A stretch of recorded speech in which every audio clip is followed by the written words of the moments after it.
తేపకింత 3 వాయిదాల రైతులకు ఇస్తామన్న 2 లక్షల రుణమాఫీ చేసినామని షేయ్ పార్టీలు అంటుర్రు. లేదు అన్లింత ఇన్లింత కోతలు పెట్టి ఎవళ్ళకి పురాగి ఇయ్యలేదని ప్రతిపక్ష పోళ్ళు. తెలంగాణలో అధికార పార్టీలకు ప్రతిపక్ష పోళ్లకు నడుమ రుణమాఫీ పంచాది గట్టినే నడుస్తుంది. అందరేమో గాని హరీష్ రావు సార్ అయితే సుయమంటే నాకో బూరే అన్నట్టే పౌత్ అధికార పార్టీల మీద పడుతుండు. ఇయ్యలేం మాట్లాడిండో ఇందాం పారి. రైతులు తీసుకున్న రుణాల మీద పెద్ద రణమే నడుస్తుందో ఇప్పుడు తెలంగాణలో. చెప్పింది చెప్పినట్టే చేసినాం, ఇచ్చిన మాట ఇచ్చినట్టే నిలబెట్టుకున్నాం. తేపకింతని 3 తడవలలో 2 లక్షల వరకు రైతులు తీసుకున్న రుణాలు మాఫీ చేసినామని అధికారంలో ఉన్న షేయ్ పార్టీలు చెప్తుంటే లేదు సగం చేసిరని రైతు దీక్షల పేరుతో రణం చేస్తున్నారు కార్ పార్టీలు. బ్లాక్ మెయిల్ రాజకీయాలకు పాల్పడుతున్నావు. నీది కూలగొట్టా నాది కూలగొట్టా అంటున్నావు. కొట్టు నేను ఎవడొద్దంటుండు? అన్యాయంగా ఉన్న ప్రతి ఒక్కరిది కూలగొట్టు, కావాలంటే మేము దగ్గరుండి మీకు సాయం చేస్తాం. కానీ మా రైతులకు రుణమాఫీ చేయి, మా రైతులకు రైతు బంధు ఇయ్యి, పేద మూసి బాధితులను ఇవాళ 2013 చట్టం ప్రకారంగా వాళ్ళని ఒప్పించి మెప్పించి సాయం చేయాలి తప్ప నువ్వు గుండాగిరి చేస్తే బీఆర్ఎస్ పార్టీ ఊరుకోదు. గిట్ల ఓలోకు రైతులకు ఇస్తామన్న రుణాల ముచ్చట మాట్లాడుకుంటూనే నడవ మూసి కాలువకు పక్క పాయింట్ ఉన్న ఇండ్లను కూలగొట్టిన ముచ్చట ముందటేసుకున్నాడు హరీష్ రావు సారు. ఇది ఒకటే కాదు, 6 గ్యారంటీల ముచ్చట మాట్లాడుకుంటా గట్టిగానే ఆడిపోసుకున్నాడు షేయ్ పార్టీ వాళ్ళను. తెలంగాణలో ఎలక్షన్ వస్తే 6 గ్యారంటీలు అన్నారు. ఇప్పుడు హర్యానాలో ఎలక్షన్ వస్తే 7 గ్యారంటీలు పెట్టారు. ఇక ఎల్లుండి మహారాష్ట్రలో వస్తే 8 పెడతారు ఈ కొడుకులు. ఈ పెట్టిన అమలైనయా లేవా అని రాహుల్ గాంధీ అడగాలనా వద్దా? అయినను రాహుల్ గాంధీ ఓట్ల ముంగట వచ్చి నాది బాధ్యత నాది భరోసా అన్నాడు. ఆగో ఇన్నరా ఒకలెనకొకలు అన్నట్టే గ్యారంటీలతోని అధికారంలోకి వస్తున్నారు అన్నట్టే మాట్లాడుకొచ్చిండు. అంతేకాదు మాటల మాట సీఎం రేవంత్ రెడ్డి సార్ కూడా సూటి పెట్టిండు. మోసం చేసే పనులు, అందుకే రేవంత్ రెడ్డి ఎలక్షన్ల ముంగట బాగా మాట్లాడిండు. కానీ ఇప్పుడు తెలంగాణ ప్రజలు ఆయన మోసగాడు అని అంటున్నారు. ఇవాళ ఇగో ఇట్ట మైబాద్ జిల్లాలున్న తొర్రూరులో పెట్టిన రైతు దీక్ష కార్యానికి పోయిన కాడ షేయ్ పార్టీలను గీతీరుగా సాపించిండు హరీష్ రావు సారు. ఆ ముచ్చట ఈ ముచ్చట పూసగుచ్చుకుంటా ఆఖరికి 2 లక్షల రుణమాఫీలకు ముడిపెడుతున్నాడు. ఏదేమైనా హరీష్ రావు సార్ అయితే రైతు రుణమాఫీల ముచ్చట్ల అస్సలు తగ్గుతలేడు పోండ్రి.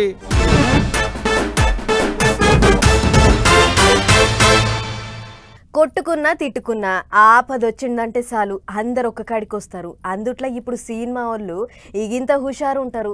లోపల ఎవ్వళ్ళకి ఎన్నున్నా వాళ్ళ దాంట్లో వాళ్ళు ఎన్ని అనుకున్నా వాళ్ళ ముచ్చట్ల ఎవ్వళ్ళన్నా ఏలు పెడితే అంతే సంగతులు. అందరు ఒక్కటే ఆడిపోసుకుంటుంటారు. ఆగో అట్లనే ఇప్పుడు మంత్రి సురేఖ మేడం మీద కూడా ఇసుక పడుతుర్రు. సోషల్ మీడియాలో మన్నుబడకి సోషల్ మీడియా పెట్టిన కుంపడి ఇప్పుడు తెలంగాణలో గట్టిగా రాసుకున్నది. ఓలోకు రాజకీయం, ఇంకోలోకు సినిమా వాళ్ళు పోస్టుల మీద పోస్టులు పెట్టుకుంటారు. సినిమాల హీరోయిన్ సమంత ముచ్చట్ల మంత్రి కొండా సురేఖ అక్క మాట్లాడిన మాటల మీద సినిమాలంతా ఒకటైలు. ఇప్పుడు అక్క మీదకి యుద్ధానికి దిగిరు సోషల్ మీడియాలో. మీ రాజకీయాలకు మమ్మల్ని ఎందుకు గుంజుతురు అనుకుంటా గరం అవుతున్నారు సినిమాలంతా. పెద్ద హీరోల కాంచి చిన్న యాక్టర్ల దానిక అందరికీ అక్కని ఆడిపోసుకుంటూనే ఉన్నారు. మెగాస్టార్ చిరంజీవి సారు, వాళ్ళ కొడుకు రామ్ చరణ్, చిన్న NTR, rebel star Prabhas, natural star Nani, Ravi Teja, సినిమాల డైరెక్టర్ రాజమౌళి. ఇగిట్ల ఇవాళ సినిమాల ట్వీట్లతోనే నిండిపోయింది సోషల్ మీడియా అంతా. ఎవరు చెప్పినా ఎవరు రాసుకొచ్చినా ఒకటే ముచ్చట, సొంత రాజకీయాల కొరకు సినిమాలను ఎందుకు తిప్పల పెడుతున్నారు, మమ్మల్ని ఎందుకు బదనాం చేస్తున్నారు అన్నట్టే రాసుకొచ్చారు అందరూ. ఇక సినిమాల డైరెక్టర్ రామ్ గోపాల్ వర్మ ముచ్చట కొత్తగా చెప్పేదే ఉంటది, అందరికి అనుకున్నదేనా సార్. ఏ ముచ్చట చెప్పినా అలాగుంటది. ఇక ఇప్పుడు గీలాడాయిలో కూడా అసవంటి ముచ్చటే రాసుకొచ్చిండు. అసలు ఆమె సమంతను తిట్టలేదు, తిట్టిందంతా అక్కినేని ఇంటోళ్ళనే కదా. సమంతను ఒగిడిద్ది, ఇంకా దానికి సమంత ఎందుకు బాధపడు, మాటలు పడ్డది అక్కినేని ఇంటోళ్ళు కాబట్టి వాళ్ళే ఆమె సంగతి ఏందో చూడాలి అన్నట్టే ట్విట్టర్ గుట్లా రాసుకొచ్చిండు. ఇక అటు అక్కినేని ఇంటోళ్ళు అయితే అసలు ఆగుతలేరు. అక్క మీదికి పటపటపట అని పండ్లు కొరుకుతున్నారు. ఇట్లంటదా మమ్మల్ని అట్లంటదా, ఎవరు ఇడుపు కాగితాలు తీసుకుంటే ఆమెకెందుకు, వాళ్ళ రాజకీయాల కొరకు ఇట్లున్న మమ్మల్ని బదనాం చేసింది అన్నట్టే గరం అవుతున్నారు. ఇక అఖిలన్న అయితే కొండా సురేఖ మేడాన్ని ఇడిచిపెట్టే ముచ్చటే లేదన్నట్టే ట్విట్టర్ గుట్లా రాసుకొచ్చిండు. ఇక ఇదిట్టుంటే అటు అక్కినేని నాగార్జున సార్ కూడా వాళ్ళని 10 మంది లేచిందని మంత్రి మేడం మీద కోర్టులో ఫిర్యాదయ్యిండు. పరువు నష్టం దావా కూడా వేసిండు. ఈ గట్ట నాగార్జున సార్ వేసిన కేసును మళ్ళా సోమవారానికి జరిపిరు కోర్టోళ్ళు. ఎందుకంటే కోర్టు పెద్ద సార్లు సెలవులు ఉన్నాడట, అందుకనే ఈ కేసును సోమవారానికి మళ్ళీ చిల్లన్నట్టు. మరి చూడాలి సోమవారం నాడు కోర్టోళ్ళు ఏమంటారు ఏంది అనేది. కానీ ఇప్పుడైతే పెద్ద రచ్చ నడుస్తుంది. ఏదేమైనా మంత్రి మేడాన్ని మాత్రం సినిమాలంతా ఒకరు కాకుంటే ఒకరు అన్నట్టే కట్టకట్టుకుని అరుచుకుంటున్నారు పోండ్రి.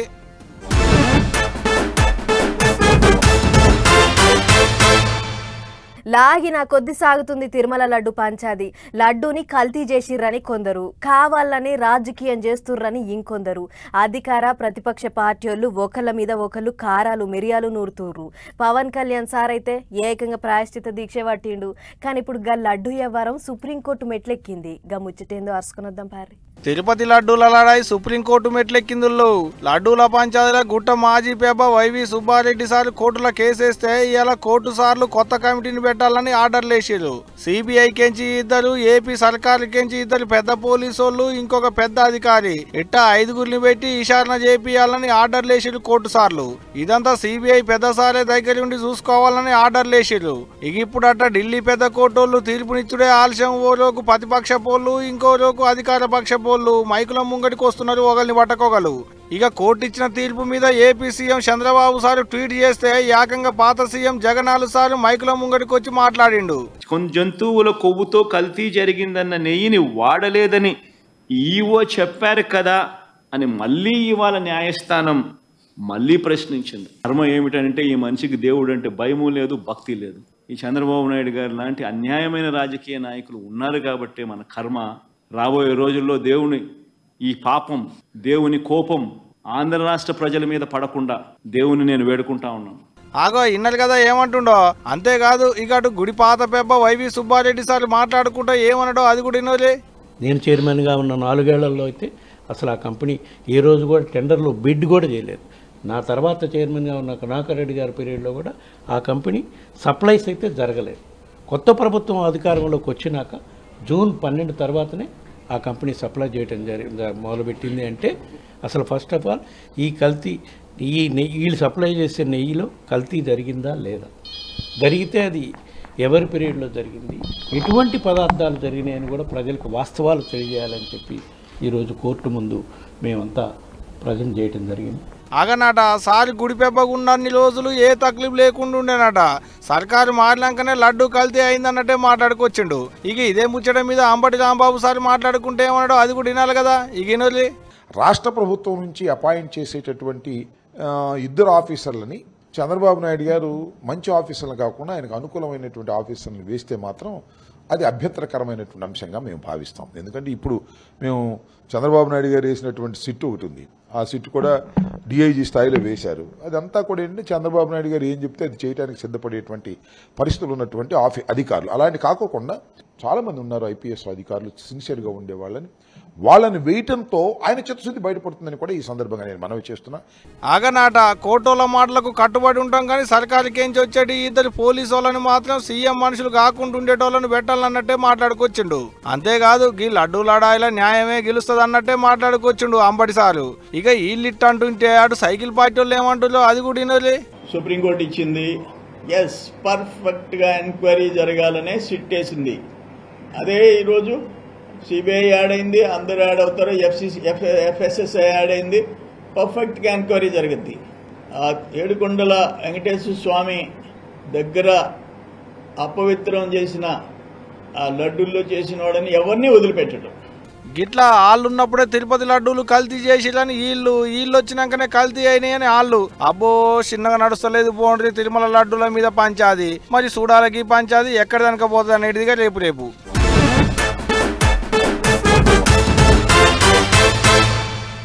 అది ఇది అంటుండగానే బతుకమ్మ పండుగ శురువై ఇప్పటికీ 3 వద్దులయ్యింది. మొదటి రోజు ఎంగిలిపూల బతుకమ్మ, రెండో రోజు అటుకుల బతుకమ్మలను చేసి రాష్ట్రం అంతా జోరుగా ఆడింది. ఏ వాడల చూసినా రంగురంగుల బతుకమ్మలను తెచ్చి అమ్మలక్కలు ఆడి పాడుతుంటే చూస్తానికి 2 కళ్ళు సాలనంత సంబరమైంది. మరిగా 3వ రోజు మొద్దపప్పు బతుకమ్మ సంబరాలు ఎట్లెట్లయినాయో మనం కూడా ఒకసారి చూడాలిగా. చలో. 3వ రోజు ముద్దపప్పు బతుకమ్మ సంబరాలు తెలంగాణ అంతటా జోరుగైనాయి. ముద్దపప్పు పాల బెల్లంతోని చేసిన నైవేద్యం పెట్టి భక్తితోని జరుపుకుర్రు అమలక్కలు. వాడలన్నీ ఉయ్యాల పాటలతోని మారుమోగినాయి. చిన్నపిల్లల కాడ్నుంచి పెద్దల దాకా అందరూ బతుకమ్మను భక్తితోని కొలుసుకుర్రు. ఇక ఇదిట్లుంటే ఇటు ములుగు జిల్లాల సర్వపిండి, గుడాలు, పాయసం, ముద్దలు, పాశం బువ్వ, పులిహోర బువ్వ ఒక్కటేంది అన్ని తీర్లవి తయారు ఉంచిర్రు. మంత్రి మేడం ఎప్పుడొస్తదా అని ఎదురు చూస్తుంటే ఇంతలే రానే వచ్చింది మంత్రి సీతక్క. మంగపేట పట్నంలా కొత్త బస్టాండ్ కోసమని శంకుబండ పరదా గుంజింది. ఆ టెంక అక్క కోసం తయారుంచిన పిండి వంటలన్నీ ఒక్కోటి నోట్లేసుకుంటా తిని సాయి చూసింది. ఆ టెంక బతుకమ్మల కాడికొచ్చి అమ్మలక్కలతోని గుడి జర్రసేపు బతుకమ్మ ఆడింది. గిట్లా అక్కలతోని గుడి ఆడి పాడింది సీతక్క. ఆ టెంక బతుకమ్మలను ఎత్తుకొనొచ్చిన అమ్మలక్కలంతా అక్కతోని ఫోటోలు దిగిర్రు. బతుకమ్మ ఆడినాక అక్క మాట్లాడుకుంటా, ఈ దసరా పండక్కి పోయిన పాత సర్కార్ లెక్క మేం అగ్వ చీరలు ఇస్తలేము, రాష్ట్రం అంతా 1,30,00,000 మంచి చీరలు దబ్బినే వంచుతాం, అందుకోసం సర్కార్ అంతా తయారయ్యింది అన్నట్లు మాట్లాడుకొచ్చింది. ఏదేమైనా పోయింది బతుకమ్మ కార్యానికే అయినా ఆడ కూడా ఏదో సర్కార్ కార్యం ముంగటేసుకుంది సీతక్క అని అనుకుంటుర్రు గీ ముచ్చట చూసిన అక్కడి పబ్లిక్.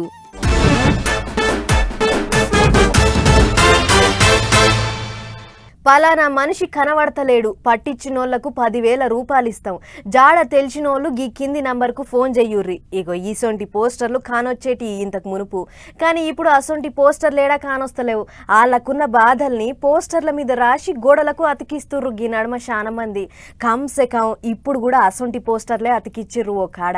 గవీటి కథేందో అరుసుకోవాలిగా, చెలో గదేందో చూద్దాం పార్రి. ఇక ఇప్పటి సంది గోడల మీద గీతలు గీసుడు, రాతలు రాసుడు, పోస్టర్లు అతికించుడు అటువంటి బంద్ పెట్టాల్సిందేనని జీహెచ్ఎంసీ కమిషనర్ ఆమ్రపాలి మేడం 4-5 రోజుల కిందనే ఆర్డర్లు వేసింది. కాదు కాకసమని గోడల మీద పోస్టర్లు అతికిస్తే బరాబర్ ఊడబీకేస్తాం, ఫైన్లు రాస్తామని మోకం చూడకుండా చెప్పింది. అయినా ఎవరు శవన పెట్టలేదు. ఆడీడ గోడలకు కాదనుకున్నట్టున్నారు. ఏకంగా పబ్లిక్ కమిషన్ ఆఫీస్ ముంగట పోస్టర్లు అతికిచ్చిలిట. చుట్టూ గోడలకు, గేట్లకు, గేటు ముంగటున్న బారికేడ్లకు ఏడ సందు దొరికితే ఆడ అతికిచ్చిర్రు.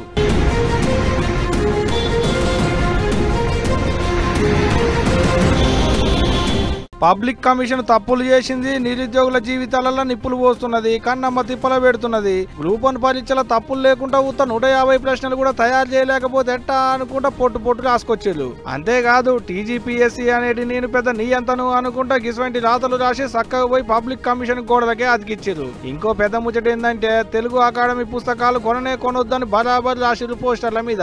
ఎవరు అతికిచ్చిర్రో ఏమో తెలియదు కానీ ఇప్పుడు ఈ పోస్టర్ల ముచ్చటే నడుస్తుంది పట్నం మొత్తం. మరి ఈ పోస్టర్లు చూసినాకనైనా పబ్లిక్ కమిషనర్లు ఏమన్నా తప్పులు లేకుండా ప్రశ్న పత్రాలు తయారు చేస్తారో లేదో అనుకుంటున్నాడ తెలంగాణలో ఉన్న నిరుద్యోగులు. చూడాలి మరి ఏమైతుందో ఇక.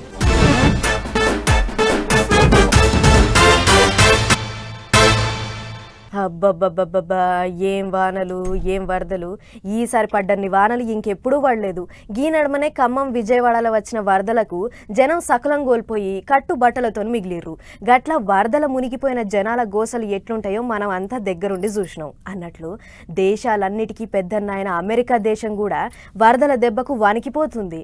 మరి అనుకోకుండా వచ్చిన వరదలకు అమెరికా దేశం ఎట్లుందో చూద్దాం పార్రి. అయ్యో, ఈ వరద సల్లగుండా ఎంత ఆగం చేసింది చూడుర్రి. తుఫాన్ దెబ్బకు అమెరికా దేశం వణికిపోయింది. ఎక్కడ చూసినా జోరు వానలు, వరదలతోని మనమున్నది అమెరికానేనా అన్నంత బుగులు ఉట్టించింది. గిట్ల ఓ దిక్కు దయ్యం గాలి, ఇంకో దిక్కు తెంపులేని వాన అమెరికా మీద ఇరుసుకబడి అంతులేని తుట్టిపెట్టింది. హెలెనా తుఫాన్ దెబ్బకు ఇండ్లు, బండ్లు, రోడ్లు, షెట్లు, కరెంటు తమ్మాలు గిట్ల ఒక్కటేంది సక్కులం వరదల పడి కొట్టుకపోయినాయి. 6 రాష్ట్రాల మీద వరదరు పడి జోరు చూపియంగా 30 లక్షల మంది తావు తికానా లేకుండా అయ్యిర్రాట. ఇక తోవలన్నీ కొట్టుకపోయి ఎక్కడెక్కడ నీళ్లు నిలబడితే బ్రిడ్జీలు తెగిపోయినాయి, షెట్లు కూలిపోయినాయి. ఎటు చూసినా సముద్రం లెక్కనే అయ్యింది. ఇంటి ముంగట పెట్టిన కార్లే కాదు ఇండ్లు కూడా నీళ్ళలో కొట్టుకుపోయినాయి. దయ్యం తుఫాన్ జయంగా ఇప్పటికీ 150 మంది జీవిడ్చిర్రాట. వరదమోక చూస్తుంటే ఈ సంఖ్య ఇంకింత పెరగొచ్చు అని అంటుర్రు అక్కడి అధికారులు. కరెంటు తమ్మాలు కూలిపోయి కరెంటు బంద్ అయింది. తాగేతానికి నీళ్లు లేక జనం పడుతున్న గోసలు అన్ని ఇన్ని కాదట. అటు సర్కార్ కూడా పెద్ద ఎత్తున సాయం పనులు జోరు పెంచింది. తిండి తికానా పురాగా లేని జనాలకు బువ్వ పొట్లాలు, నీళ్ల సీసలు ఇచ్చుకుంటా ఏం కాదు ధైర్యంగా ఉండుర్రి అన్నట్లు భరోసా ఇచ్చింది. అటు పోలీసులు, ఇటు సైనికులు అందరూ వరదొచ్చిన జాగలల్లా తిరుక్కుంటా జనాల ఆపతి సాపతి అరుచుకుంటుర్రు. గిట్లా అనుకోని వరదలు జయంగా నార్త్ కరోలినాలా ఎక్కడ చూసినా 3 అడుగుల మందం వరద చేరి అటు ఇటు పోరాకుండా అయ్యింది. ఆయన గి నడుమ ప్రకృతి ఎందుకో ఏటవంటం చేస్తుంది. ఎప్పుడు ఏమైతుందో అంత శపరాకుండా అయ్యింది. అప్పుడే మంచుకున్న జాగలు కూడా ఒకటే పెట్టున నామరూపం లేకుండా పోతున్నాయి. అందుకే ప్రకృతిని మనం మంచిగా చూసుకుంటే అది మనల్ని మంచిగా చూసుకుంటది. కాదని దాని జోలికి పోతే గిసొంటి ఆపతే వస్తది అని అనుకుంటుర్రు గీ ప్రకృతి ఘోరం చూసిన అక్కడి మేధావులు.